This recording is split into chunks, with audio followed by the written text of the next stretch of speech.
In the recent episode of Ohio for Freedom, Everett courageously exposes systemic corruption and alarming misconduct within City Harvest Network, CHN, and World Harvest Church, targeting prominent figures such as Rod Parsley and David Amos. This episode, crafted with clear evidence and passionate critique, reveals deep-seated issues, including financial exploitation, ethical breaches, and scriptural misalignment among CHN's leadership. Everett's meticulous unpacking of these subjects underscores his commitment to truth and accountability, providing an indispensable perspective for those disillusioned by CHN's questionable practices. The episode begins with Everett positioning himself as an ordinary person who prioritizes truth over self-validation. This approach establishes an essential context for Everett's critique. He is not seeking fame, but rather addressing a moral obligation to confront abuses within CHN and World Harvest Church. This framing enhances Everett's credibility and reinforces his mission to empower CHN ministers and congregants who may feel conflicted about voicing their concerns. 1. Exposing the falsehoods of David Amos's leadership. The episode extensively covers the deceitful nature of David Amos's ministry, particularly around false attendance figures and questionable qualifications. Everett references multiple documented instances where Amos misrepresented church attendance, suggesting that he regularly inflated numbers to project a misleading image of success. These fabricated figures, including claims of 150 regular attendees in a church that rarely saw more than 60, exemplify Amos's willingness to deceive both the congregation and broader CHN membership. Everett points out that Amos's deceit extends beyond mere number manipulation. He calls out Amos for outright dishonesty regarding his role and qualifications, asserting that Amos's title of bishop is built on fraudulent grounds. By emphasizing Amos's lack of adherence to 1 Timothy 3, a biblical passage detailing the qualifications for church leaders, Everett argues convincingly that Amos does not meet the spiritual and ethical criteria necessary for such a position. This allegation becomes even more damning when Everett outlines Amos's history of infidelity and sexual misconduct, painting a distressing picture of a man unfit for ministry. 2. Financial misconduct and exploitation. One of the most disturbing revelations concerns the financial exploitation of CHN's members, with Amos using church funds for personal luxuries without transparency or oversight. Everett describes Amos's use of church funds to purchase lavish meals, motel accommodations, and even a $300 pair of shoes for Rod Parsley. The funds, drawn from donations made by congregants, many of whom are financially strained, were allegedly funneled into these unnecessary expenditures without the knowledge or consent of the church body.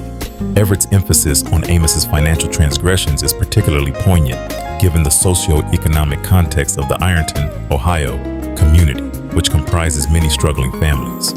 The juxtaposition of Amos's luxurious spending habits with the economic hardships faced by his congregation starkly reveals a profound disconnect and ethical disregard within CHN leadership.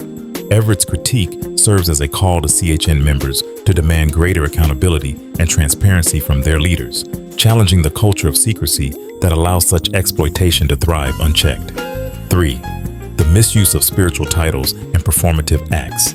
The episode goes further to critique the performative aspects of Amos's ministry, specifically the staged, spiritual events meant to impress or manipulate the congregation. In a particularly troubling example, Everett recounts how Amos rehearsed a supposedly spontaneous act of being slain in the spirit with a subordinate, demonstrating how even spiritual moments are crafted for appearance rather than authentic worship.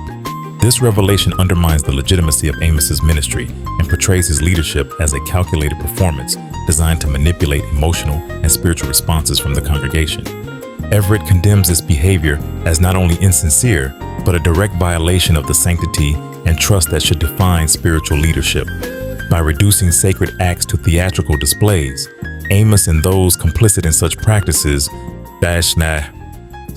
demonstrate a callous disregard for the genuine spiritual needs of their congregants, prioritizing their personal image and influence instead. 4. Rod Parsley's complicity and failure in leadership. Rod Parsley, as CHN's figurehead, does not escape Everett's critique. Parsley's failure to vet Amos thoroughly and his unwillingness to uphold CHN's leadership to biblical standards indicate a disturbing complicity in perpetuating Amos's fraudulent ministry. Everett argues that Parsley's promotion of Amos to bishop a title intended to represent spiritual authority and responsibility, is not only unwarranted but indicative of a broader pattern of favoritism and misjudgment within CHN's hierarchy.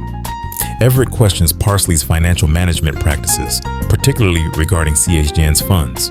By centralizing control and obscuring financial transparency, Parsley has effectively created what Everett describes as his personal private denomination, operating outside the scrutiny or accountability that should characterize a church network. This critique highlights the dangers of unchecked power within religious institutions and challenges CHN members to reconsider their involvement in a network that prioritizes its leadership's personal gains over genuine spiritual integrity. 5. Inflated prophecies and false doctrines. Throughout the episode, Everett scrutinizes the troubling instances of prophesying, a term he uses to describe Parsley and Amos's practice of presenting unsubstantiated prophecies as divine messages. One such instance involves Parsley's prediction that Amos's church would reach 300 attendees, a figure that was never realized. Everett argues that these prophecies serve as hollow promises meant to inspire false hope rather than authentic guidance, revealing a disturbing manipulation of faith. Everett condemns this prophesying as not only misleading, but spiritually dangerous, as it can undermine believers' trust in genuine spiritual experiences and teachings. He links these practices to what he describes as a demonic doctrine, directly challenging the theological validity of CHN's teachings.